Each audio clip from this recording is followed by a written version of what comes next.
Trump is about to make one huge change that every bad government employee should fear, by Dan Lindsay, Politics, U.S. News from AdWorldNews.com. President Donald Trump is about to make one huge change that every bad government employee should fear. You don't want to miss this.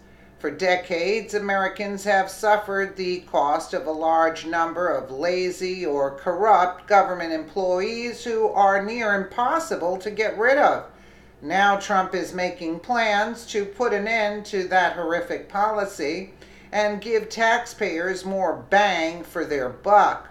According to the Gateway pundit, Trump is about to make the biggest civil service change since seen in decades.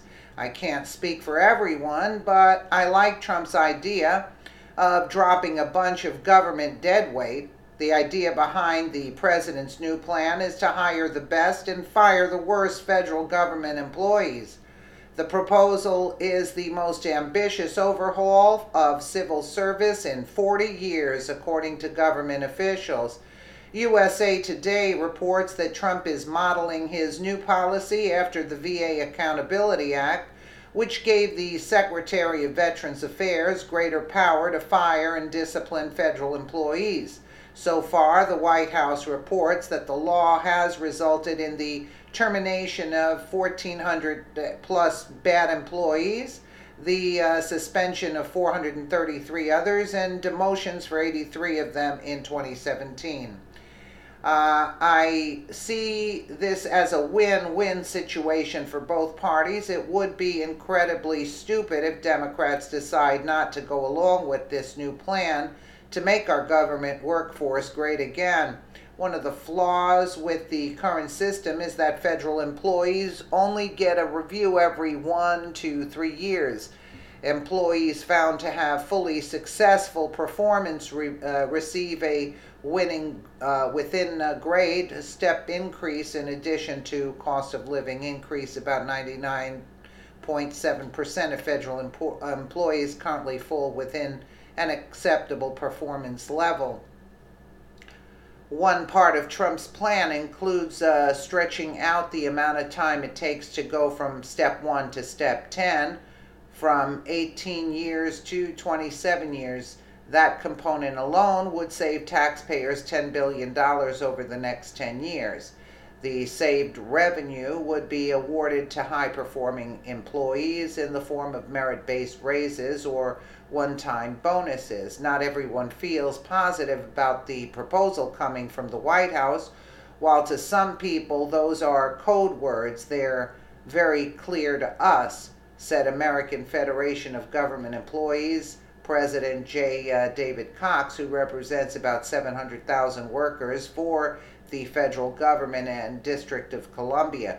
Basically, it wipes out due process rights for employees. Of course, Cox has to be as dramatic as possible to make the biggest impact in the news headlines. No one is going to have their due process wiped out as a result of Trump's plan. They will, however, be forced to actually do their jobs and be accountable should they instead do shoddy work. In regards to Trump, Cox also said he seems to be interested in political revenge by firing people. The government is not a family business that you get to be in total control of.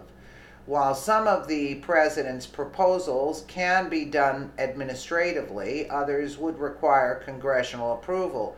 During his State of the Union address, Trump called on Congress to empower every cabinet secretary to help overhaul the government.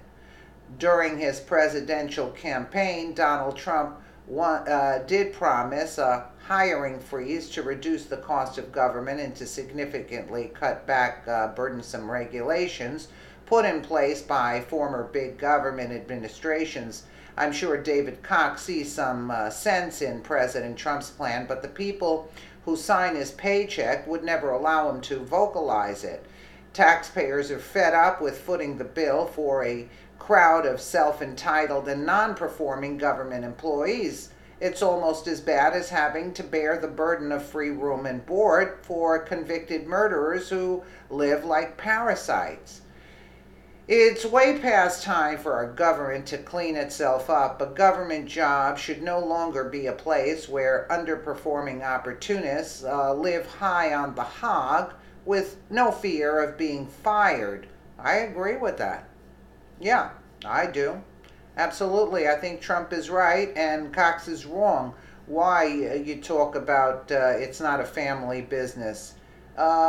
Because families take pride in their business, yes.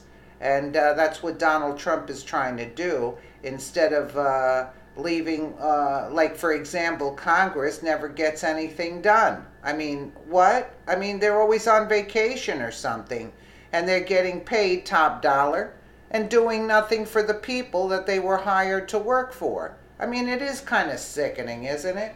Let me know what you guys think in the comments below. And again, thank you so much for watching.